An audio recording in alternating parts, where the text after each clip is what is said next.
Assalomu alaykum azizlar. Uyqusizlikning inson xotirasiga ta'siri bormi? Shu haqida gapiraman. Azizlar, eng avvalo kiril alifbosida yozganimni sababini tushuntiraman. Sababi bizni O'zbekistondan tashqari Qirg'iziston, Qozog'iston, Tojikistondan ham bemorlar kuzatishlari mumkin. Shu uchun kirilcha yozyapman. Azizlar, biz uxlashga majburmiz. Nafas olishga majbur bo'lganimiz kabi, ovqat yeyishga, suv ichishga majbur bo'lganimiz kabi uxlashga majburmiz. Uyqusiz yashay olmaymiz.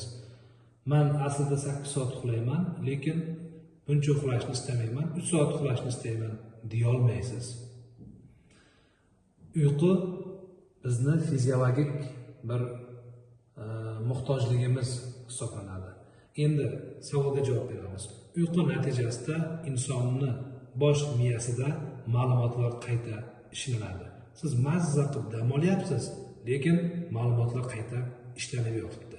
Yaxshi uxlaydigan insonlarda eslash, ya'ni u yoki bu narsani eslab qolish, undan tashqari diqqatni jamlash yaxshi bo'ladi va bu insonni xotirasiga ta'sir ko'rsatadi. Endi bu uyqu yaxshi bo'lmasa-chi, uyqu yaxshi bo'lmasa agar bu eslashda muammo bo'ladi, inson diqqatni jamlay olishga qiynaladi, bu esa baribir insonning xotirasiga ta'sir ko'rsatadi.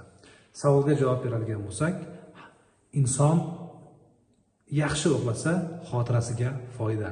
xotiraga foydasi bor.